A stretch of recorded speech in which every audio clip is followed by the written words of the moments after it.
പിതാവിൻ്റെയും പുത്രൻ്റെയും പരിശുദ്ധാത്മാവിൻ്റെയും നാമത്തിൽ ആമേൻ. എൻ്റെ പ്രിയപ്പെട്ടവരെ, ഇന്ന് മാർച്ച് 15-ാം തീയതി ഞായറാഴ്ച. അമ്മേ പരിശുദ്ധ അമ്മേ, അമ്മേ പരിശുദ്ധമേ, ദൈവമാതാവേ, കൃപാസനത്തിലൂടെ ഞങ്ങൾക്കും ഞങ്ങളുടെ ദേശത്തിനും അമ്മ മധ്യസ്ഥം തേടി തന്ന എല്ലാ അനുഗ്രഹങ്ങൾക്കും കൃപകൾക്കും ഞങ്ങളിപ്പോൾ ഹൃദയം നിറഞ്ഞ നന്ദി പറയുന്നു. അമ്മേ പരിശുദ്ധമേ, ദൈവമാതാവേ, 2004 ഡിസംബർ 7-ാം തീയതി ഉച്ചകഴിഞ്ഞ് 2:30 കൃപാസനത്തിൽ സംഭവിച്ച അമ്മയുടെ പ്രത്യക്ഷപ്പെടലിനെ കുറിച്ച് തിരുസഭയ്ക്ക് സമർപ്പിച്ചിരിക്കുന്ന പഠനരേഖകളുടെ മേൽ സഭാത്മകമായ പഠനം ആരംഭിക്കുവാൻ ഞങ്ങൾ പ്രാർത്ഥിക്കുന്നു. അമ്മേ പരിശുദ്ധമേ, ഭൂസ്വർലോകങ്ങളുടെ രാജ്ഞിയായ അങ്ങേയ്ക്ക് ഭൗമസംരക്ഷണത്തിനായി പ്രപഞ്ചപ്രകൃതിയെ തന്നെ തിരുസഭ പ്രതിഷ്ഠിക്കുവാൻ ഈ പ്രത്യക്ഷീകരണം വഴി ഇടയാക്കണമേ. പരിശുദ്ധമേ, ജപമാല മാതാവേ, സകല കൃപാസനം പ്രാർത്ഥനയോടും ചേർത്ത് ഞങ്ങളിപ്പോൾ പ്രാർത്ഥിക്കുന്ന ഈ കുടുംബത്തിന്റെ പ്രത്യേക നിയോഗം പറ മക്കളെ.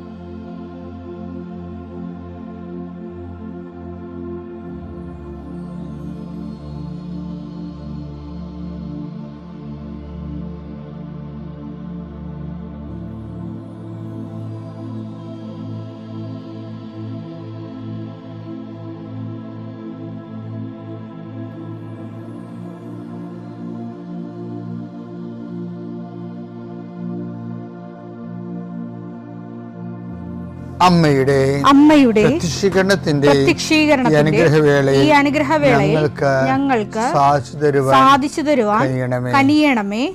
ആമേൻ. വിശ്വാസ പ്രമാണം. സർവശക്തനായ പിതാവും ആകാശത്തിന്റെയും ഭൂമിയുടെയും സൃഷ്ടാവുമായ ദൈവത്തിൽ ഞാൻ വിശ്വസിക്കുന്നു. അവിടുത്തെ ഏകപുത്രനും ഞങ്ങളുടെ കർത്താവുമായ ഈശോമിശിഹായിലും ഞാൻ വിശ്വസിക്കുന്നു.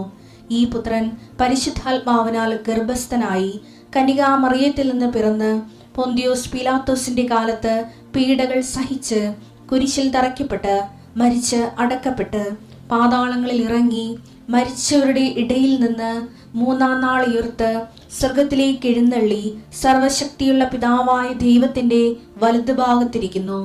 അവിടെ നിന്ന് ജീവിക്കുന്നവരെയും മരിച്ചവരെയും വിധിക്കുവാൻ വരുമെന്നും ഞാൻ വിശ്വസിക്കുന്നു.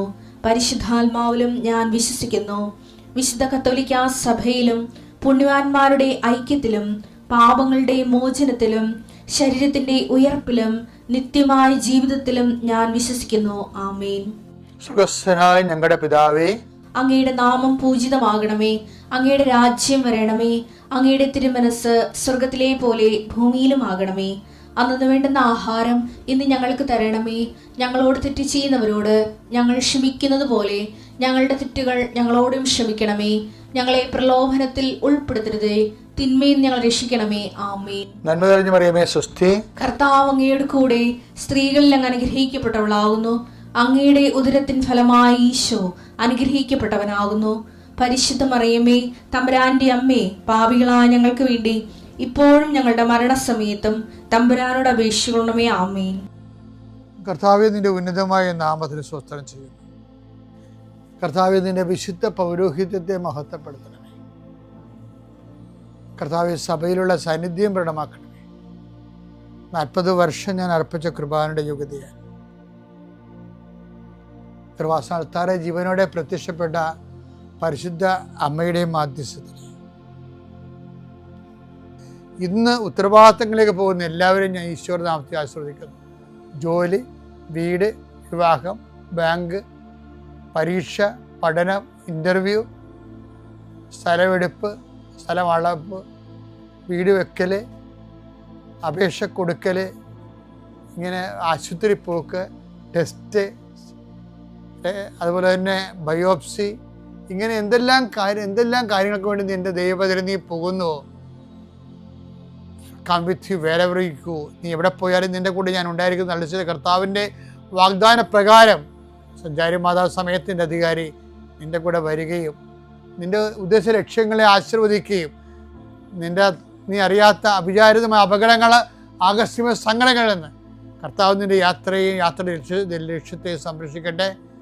രോഗികൾ, പീഡിതരെ, മാനസിക സംഘടന അനുഭവിക്കുന്നവർ, ഡിപ്രഷൻ അനുഭവിക്കുന്നവർ, മരുന്ന് കഴിച്ചിട്ട് ഉറക്കം മൂടുകയും ശരീരം തൂക്കം വെക്കുകയും ചെയ്യുന്നതല്ലാതെ പ്രത്യേകിച്ച് പ്രയോജനമൊന്നും ഇല്ലാതെ ഡിപ്രഷൻ കൊണ്ട് വേദനിച്ച് ജീവിക്കുന്ന ആൾക്കാർ, കർത്താവേ നീ അവരെ തൊടണമെന്ന് പ്രാർത്ഥിക്കുന്നു. ഓട്ടിസം കുഞ്ഞുങ്ങൾ, ഹൈപ്പർ ആക്ടിവിറ്റി കുഞ്ഞുങ്ങൾ, അവരുടെ മാതാപിതാക്കന്മാരെ മനസ്സ് കെട്ടുപോയവർ, തകർച്ച സങ്കടം കൊണ്ട് അവർക്ക് ജീവിക്കാൻ പറ്റാത്തവർ, ജീവിക്കാൻ വേണ്ടി ജീവിതത്തോട് മൽപ്പിടുത്തം നടത്തുന്നവർ, മരുന്ന് കഴിച്ചിട്ടും രോഗം സുഖമാക്കാതെയും രോഗം പൊറുക്കാതെയും ഇരിക്കുന്നവർ, എൻ്റെ കർത്താവിന് ഉന്നതമായ നാമത്തിൽ, സഭയുടെ അധികാരത്തിൽ, കുരിശിൻ്റെ അടയാളത്തിൽ, ദൈവശക്തിയാൽ നിനക്ക് ദൈവസന്ധിപ്പും സൗഖ്യം ലഭിക്കട്ടെ. പിതാവും പുത്രനും പരിശുദ്ധാത്മാവായ സർവ്വേശ്വര എന്നേക്കും ആമേൻ. എൻ്റെ പ്രിയപ്പെട്ടവരെ, ബൈബിളിൽ ചില രസങ്ങളുണ്ടാവും. ബൈബിളിൽ ഒരിക്കൽ പറയുന്നതിനോട് ദൈവം ചില സമയത്ത് നേരെ അതിൻ്റെ എതിര് പറയും. അപ്പോൾ കൺഫ്യൂഷൻ ആകണ്ട, രണ്ട് ടൈമിൽ പറഞ്ഞ പോലെ കണക്കാക്കിയാൽ മതി. ജീവിതത്തിൻ്റെയും രണ്ട് ഘട്ടം. ഇപ്പോൾ ഒരു ഘട്ടത്തിൽ ഈശോ എന്താ പറഞ്ഞിരിക്കുന്നത്? മത്തായി 9:13 ബലിയല്ല കരുണയാണ് ഞാൻ ആഗ്രഹിക്കുന്നത് എന്നതിന്റെ അർത്ഥം നിങ്ങൾ പോയി പഠിക്കുക. ഞാൻ വന്നത് നീതിമാന്മാരെ വിളിക്കാനല്ല, പാപികളെ വിളിക്കാനാണ്. അപ്പൊ നീതിമാന്മാരെ വിളിക്കാനല്ല എന്ന് പറഞ്ഞില്ലേ, പിന്നെ ആരെ വിളിക്കാനാണ്? പാപികളെ വിളിക്കാനാണ്. അപ്പം ഇത് ആണ് ഈശോയുടെ നിലപാട്. ഇനി കുറച്ച് കഴിയുമ്പോൾ ഈ നിലപാട് മാറും. പാപികളെ വിളിക്കത്തില്ല. പാപം ചെയ്യാനാണ് ഉദ്ദേശം എന്നുണ്ടെങ്കിൽ അത് ചെയ്തോളാൻ പറയുകയുള്ളൂ. ആദ്യം മുതൽ അവസാനം വരെ പാപം ചെയ്തല്ലേ, പാപത്തിന് പരിഹാരം ഈശോ മാത്രമേ ഉള്ളൂ എന്ന് പറഞ്ഞിട്ട് ബൈബിൾ അവസാനം പറയുവാണേ, ഇനി പാപം ചെയ്യാനുള്ള ആൾക്കാർ ചെയ്തോ, വ്യഭിചരിക്കേണ്ടവർക്ക് വ്യഭിചരിക്കാം, കക്കേണ്ടവർക്ക് കക്കാം, എല്ലാവർക്കും ലൈസൻസ് കൊടുക്കും. വെളിപാട് 22 അനീതി ചെയ്തിരുന്നവൻ ഇനിയും അനീതി ചെയ്തു കൊള്ളട്ടെ, പാപക്കറ പുരണ്ടവൻ ഇനിയും അങ്ങനെ തന്നെ കഴിഞ്ഞു കൊള്ളട്ടെ. ആരും തിരിച്ചു വരേണ്ട ആവശ്യമില്ല. ഒരു ദൂതപത്തൊന്നും തിരിച്ചു വരണ്ട, അവിടെ തന്നെ കിടന്നാൽ മതി. ഒരു പ്രശ്നമൊന്നുമില്ല, പന്നിക്കൂടി തന്നെ കിടന്നാൽ മതി. കുറച്ച് നാൾക്ക് വെളിപാടിൻ്റെ പുസ്തകം എഴുതുന്ന കാലത്ത് തന്നെ, എഴുതുന്നതിന് കുറച്ച് നാൾ മുമ്പ് ഈ നമ്മുടെ പൗലോസ് അപ്പോസ്തലൻ ഉണ്ടല്ലോ, പൗലോസ് അപ്പോസ്തലൻ പറഞ്ഞിട്ടുണ്ട്, മോഷ്ടാവ് എഫേസ്യർ 4:28 മോഷ്ടാവ് ഇനിമേൽ മോഷ്ടിക്കരുത്, മോഷ്ടാവ് ഇനിമേൽ മോഷ്ടിക്കരുത്. വേണ്ട, അവൻ ഇല്ലാത്തവരുമായി പങ്കുവെക്കാൻ എന്തെങ്കിലും സമ്പാദിക്കുന്നതിന് വേണ്ടി സ്വന്തം കൈകൾ കൊണ്ട് മാന്യമായ ജോലി ചെയ്യട്ടെ. അതായത് മോഷ്ടാവ് ഇനിമേൽ മോഷ്ടിക്കാതിരിക്കട്ടെ എന്ന് പറയുന്ന ബൈബിളാണ്. ഒരു ടൈം കഴിയുമ്പോൾ ആ ഓഫർ കഴിഞ്ഞ് പാപയ്ക്ക് കയറി വരാനും പാപക്ഷമ സ്വീകരിക്കാനും വേണ്ടിയുള്ള ഒരു ഓഫർ ടൈമുണ്ട്. ഓഫർ ടൈം കഴിഞ്ഞാൽ പിന്നെ ആര് വന്നാലും സ്വീകരിക്കത്തില്ല. അതാണ് പറയുന്നത്, നീതി പ്രവർത്തിക്കുന്നവൻ പ്രവർത്തിക്കട്ടെ. ഇനി ഏറ്റവും രസമെന്ന് വെച്ചാൽ വെളിപാട് അടിപൊളി പുസ്തകമാണ്. വെളിപാട് പറയുന്നത് ഭീരുക്കൾ അവിശ്വാസികൾ. വെളിപാട് 21:8 എന്നാൽ ഭീരുക്കൾ അവിശ്വാസികൾ ദുർമാർഗികൾ കൊലപാതകികൾ വ്യഭിചാരികൾ മന്ത്രവാദികൾ വിഗ്രഹാരാധകർ കാപട്യക്കാർ എന്നിവരുടെ ഓഹരി തീയും ഗന്ധകവും എരിയുന്ന തടാകവുമായിരിക്കും. ഇതാണ് രണ്ടാമത്തെ മരണം. അപ്പൊ ഞാനവർക്ക് ദുഃഖ വെള്ളിയാഴ്ച അവിശ്വാസികൾക്ക് വേണ്ടിയൊക്കെ പ്രാർത്ഥിക്കുന്ന സഭ. പക്ഷെ ബൈബിള് ഈ അവിശ്വാസികളെ കാണിക്കുന്നത് എന്താണ്? വിശ്വസിക്കാനുള്ള എല്ലാ സാഹചര്യങ്ങളും ഉണ്ടായിട്ടും സ്വന്തം ദുരഭിമാനം കൊണ്ടും സ്വന്തം തന്നത്തെ അയാൾ തന്നെ ദൈവമായിട്ട് അയാൾ അംഗീകരിക്കുന്ന കാരണവും ഈ ഹ്യൂമനിസ്റ്റിൻ്റെയൊക്കെ പ്രശ്നം അതാണല്ല. വലിയ മാനവികതയൊക്കെ പറയുന്നതിൻ്റെ പേരിൽ എന്താണ്? താൻ തന്നെ ദൈവം എന്നുള്ളതാണ് വിഷയം, മനുഷ്യൻ തന്നെ ദൈവം. അപ്പം ആ ഒരു ഐഡിയയിലേക്കാണ് ഹ്യൂമനിസമൊക്കെ പോണത്. ഉൾക്കൊണ്ട ഒരു കാര്യം ബൈബിൾ തന്നെ ഒന്നും ഉൾക്കൊള്ളില്ല. കാര്യം അതന്നെ അങ്ങനെ കണ്ടിരിക്കുന്നത് അവൻ ധൈര്യം ഇല്ലാത്തവനാണ്. എന്താണ്? ദൈവത്തെ ഏറ്റു പറയണമെങ്കിൽ കുറച്ച് ധൈര്യം ഉണ്ടാകണം. അവനപ്പോൾ ധൈര്യം ഇല്ലാത്തവന് മനുഷ്യൻ്റെ മുമ്പിൽ ദുരഭിമാനം കൊണ്ട് വിശ്വാസം ഏറ്റു പറയാൻ പറ്റാത്തവൻ ആരാണ്? ഭീരുക്കളാണ്. ആ ഭീരുക്കൾ തന്നെയാണ് അവിശ്വാസികൾ. അവിശ്വാസികളുടെ റാങ്ക് എന്ന് പറയുന്നത് ആരുടെ റാങ്കാണ്? വ്യഭിചാരികളെ കൊലപാതകളെന്ന് പറഞ്ഞ റാങ്ക് കിടക്കണത്. അപ്പം അവിശ്വാസികൾ നെളിയേണ്ട ഒരു കാര്യമില്ല. കാര്യം നിങ്ങൾക്ക് അവിശ്വാസം ഉണ്ടെങ്കിൽ അത് ക്രെഡിറ്റ് അല്ല, അത് നിങ്ങളുടെ ശാപമാണത്. കാര്യം വിശ്വസിക്കാനുള്ള കാര്യങ്ങളെല്ലാം ദൈവം ഈ ലോകത്ത് ചെയ്തിട്ടുണ്ട്. 19 ദൈവത്തെക്കുറിച്ച് അറിയാൻ കഴിയുന്നതൊക്കെ അവർക്ക് വ്യക്തമായി അറിയാം. ദൈവം അവയെല്ലാം അവർക്ക് വെളിപ്പെടുത്തിയിട്ടുണ്ട്. ഈ പ്രപഞ്ച ക്രമീകരണത്തെ വെറുതെ നോക്കിയാൽ മതിയല്ല. ഞാൻ ചിലപ്പോൾ ഓർക്കുകയും ഈ വലിയ തടാകം പോലുള്ള മേഘങ്ങളല്ലേ ഈ നമ്മുടെ തലക്ക് മുകളിൽ നിൽക്കുന്നത്, അത് അങ്ങനെ തന്നെ പൊത്തുവെന്നും പറഞ്ഞ് ഇപ്പോൾ വീഴുന്നത് കൊണ്ടല്ലേ നിലച്ചെറിയ സമയത്ത് മിന്നൽ പ്രളയങ്ങളൊക്കെ ഉണ്ടാകുന്നത്. കാലാവസ്ഥ വ്യതിയാനത്തിൻ്റെ പ്രവചനാതീതമായിട്ടുള്ള ഭവിഷ്യത്തുകളെന്നൊക്കെ പറയുന്നത് ഇനിയുള്ള കാലങ്ങളിൽ പേടിപ്പിക്കുന്ന ഒരു വിഷയമാണ്. അപ്പം ഞാൻ ഓർക്കുകയെ ഈ തടാകം വലിയ തലക്ക് മുകളിൽ നിൽക്കുന്നത് എത്രയോ ടണ്ണായിരിക്കും, എത്രയോ കിലോമീറ്റർ ആയിരിക്കും. ആ മേഘങ്ങളെയൊക്കെ ആ വെള്ളക്കെട്ട്, അത് വെള്ളക്കെട്ടാണല്ലോ, ആ വെള്ളക്കെട്ടിനൊക്കെ അത് തലക്ക് മുകളിൽ കാറ്റിൽ പറക്കാവുന്ന ഒരു പരുവത്തിലാക്കി മേഘമാക്കി മാറ്റുന്ന പിന്നിലുള്ളൊരു ബുദ്ധിയില്ലേ, അത് ആർക്കാണ് മനസ്സിലാകാത്തത്? അതാണ് പൗരസഭ പറയണത്. അവർക്ക് ദൈവത്തെക്കുറിച്ച് അറിയാവുന്നതൊക്കെ അറിയാവുന്ന എന്നാൽ ആ രീതിയിലാണ് ലോകത്തിൻ്റെ ഈ ക്രമീകരണം വച്ചിരിക്കുന്നത്. നമ്മുടെ ഈ ദുരഭിമാനം കൊണ്ട് കൂടിയാണ് ശരിക്കും പറഞ്ഞാൽ പരിണാമവാദത്തെ ആൾക്കാർ പരിണാമവാദം നടക്കണമെന്നില്ലെന്നല്ല, സൃഷ്ടികൾക്ക് ശേഷങ്ങളിൽ പരിണാമം ഉണ്ടാവും. സൃഷ്ടമായിട്ടുണ്ട്, അത് നമുക്ക് സ്വാഭാവികമായിട്ട് കാണാമല്ലോ. സൃഷ്ടിച്ചതിന് ശേഷം ഉണ്ടാകുന്ന പരിണാമങ്ങൾ സൃഷ്ടിയുടെ കൂടെ തന്നെ സഞ്ചരിക്കുന്ന പരിണാമങ്ങളും ഉണ്ടാകും. പക്ഷെ പരിണാമം മാത്രമാണ് എന്ന് പറഞ്ഞ് ദൈവത്തെ മാറ്റി നിർത്തിക്കൊണ്ട് അതിനേക്കാൾ വലിയ അയുക്തി എന്തുണ്ട്? അപ്പോഴേ ഇതൊക്കെ മനുഷ്യർ സൂക്ഷിക്കുമ്പോൾ അവിശ്വാസികളെന്ന് പറയുന്ന ഒരു വർഗം ശരിക്കും പറഞ്ഞാൽ അത് യുക്തിസഹമല്ല. ശരിക്കും അതാണ് ബൈബിളിൻ്റെ ഒരു കണക്ക്.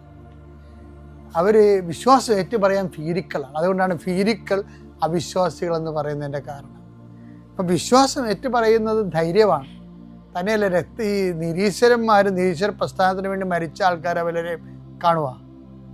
പക്ഷേ ഈശ്വര വിശ്വാസത്തിൻ്റെ പേരിൽ അത് പ്രഖ്യാപിക്കാൻ വേണ്ടി ഇതുമാത്രം രക്തസാക്ഷികളാണ് ഉള്ളത്. അവർക്കൊക്കെ അനുഭവങ്ങളില്ലാതിട്ടാണ്. ദൈവാനുഭവം എന്ന് പറയുന്നത് തന്നെ ആന്തരികമാണത്. ആ അനുഭവമുള്ളവർ ആ ബോധ്യത്തിൽ തന്നെ അവർ ജീവിക്കും. അതിനെതിരെ അതിനെ തള്ളിപ്പറയാൻ പറഞ്ഞാൽ അവർ ചിലപ്പോൾ ജീവനായും കൊടുക്കണത് അതിന് പകരം.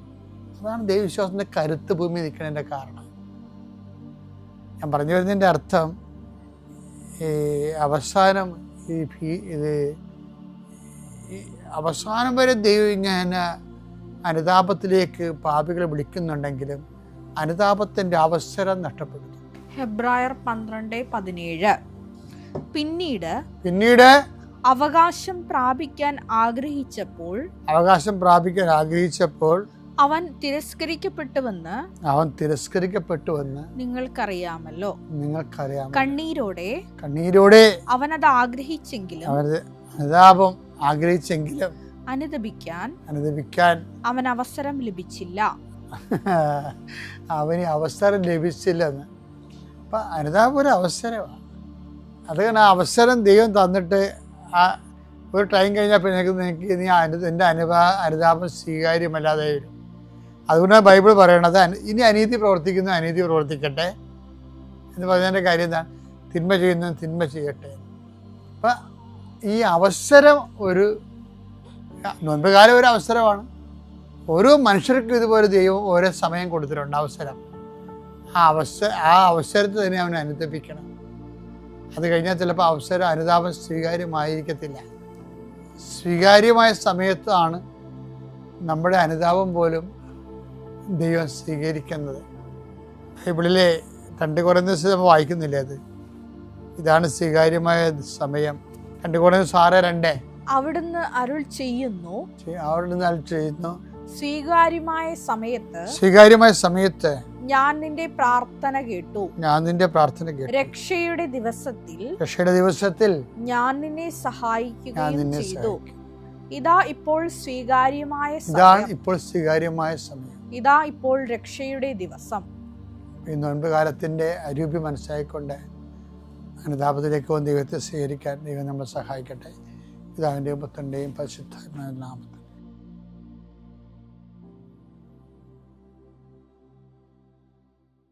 അത്യപൂർവ ദൈവാനുഭവങ്ങൾ ഇനി നിങ്ങൾക്കും സ്വന്തം. ഈ യൂട്യൂബ് ചാനൽ ഇതുവരെ സബ്സ്ക്രൈബ് ചെയ്തിട്ടില്ലെങ്കിൽ ഇപ്പോൾ തന്നെ സബ്സ്ക്രൈബ് ചെയ്യുക. ഈ വീഡിയോ ഇപ്പോൾ തന്നെ നിങ്ങളുടെ സുഹൃത്തുക്കൾക്ക് ഷെയർ ചെയ്തുകൊണ്ട് കർത്താവിന്റെ പ്രേക്ഷിതരാകുക.